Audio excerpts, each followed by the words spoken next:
সারা দেশে বিভিন্ন বয়সী মানুষের মধ্যে এখন ইনফ্লুয়েঞ্জা জ্বরের প্রকোপ চলছে। শিশু থেকে প্রাপ্তবয়স্ক সব বয়সী মানুষ এই জ্বরে আক্রান্ত হচ্ছেন। বিশেষজ্ঞরা বলছেন, করোনা, ডেঙ্গু, চিকুনগুনিয়া ও মৌসুমী জ্বরে আক্রান্ত হচ্ছে বেশিরভাগ মানুষ। তাই জ্বর হলে অবহেলা না করে দ্রুত চিকিৎসকের শরণাপন্ন হওয়ার পরামর্শ তাদের। এদিকে স্বাস্থ্য অধিদপ্তরের পরিচালক ডক্টর ABM আবু হানিফ জানান, পরিস্থিতি মোকাবেলায় পদক্ষেপ নিচ্ছে সরকার। বিস্তারিত নূর মোহাম্মদ ভূঁইয়ার রিপোর্টে। সারা দেশে ঘরে ঘরে জ্বর, সর্দি, কাশিতে আক্রান্ত হচ্ছে মানুষ। জ্বরের তীব্রতায় শরীরের ব্যথায় কাহিল অবস্থা রোগীদের। জ্বর এলেই করছেন ডেঙ্গু টেস্ট, নেগেটিভ হলেই চিকুনগুনিয়া নয়তো করোনা। টেস্টে এসব ভাইরাস নেগেটিভ হলেই মৌসুমি জ্বর ধরে চিকিৎসা দিচ্ছেন চিকিৎসকরা। বিশেষজ্ঞরা বলছেন, করোনা, ডেঙ্গু, চিকুনগুনিয়া, টাইফয়েড ও মৌসুমি জ্বরে আক্রান্ত হচ্ছে বেশিরভাগ মানুষ।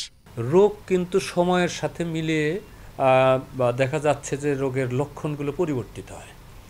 সুতরাং আমরা স্থায়ীভাবে সুনির্দিষ্টভাবে কখনোই বলতে পারি না যে এই লক্ষণগুলো হলেই এটা করোনা, এই লক্ষণগুলো হলে এটা চিকুনগুনিয়া, এই লক্ষণগুলো হলে এটা জিকা ভাইরাস দিয়ে হয়েছে, এই কথাগুলো আমরা বলতে পারি না।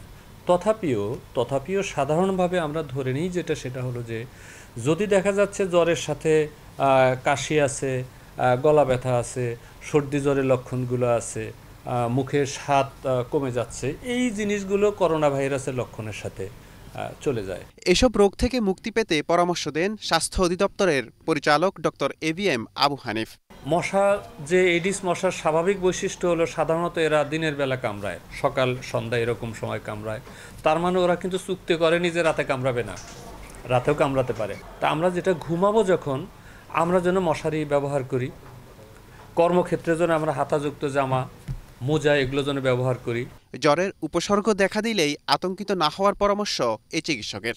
আমরা আতঙ্কগ্রস্ত না হয়ে প্রথম একটা সাধারণ ডাক্তার দেখবার নিজেরা চেষ্টা করে বোঝার জন্য যে এটা কি আসলে ডেঙ্গু বা চিকুনগুনিয়া নাকি সাধারণ একটা ভাইরাস জ্বর, এটা বোঝার জন্য প্রথম রেশ হইতে পারে।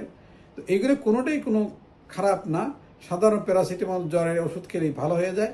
শুধুমাত্র হেমোরেজিক ডেঙ্গু যদি হয়, রক্তপাত, যেমন চোখের নিচে রক্ত জমতে পারে, কোথায় যদি রক্ত জমে রেশ দেখাতে, তখন সাবধানতা অবলম্বন করে ডাক্তার দেখাইতে হবে। নূর মোহাম্মদ ভূঁইয়া, এশিয়ান টেলিভিশন, ঢাকা।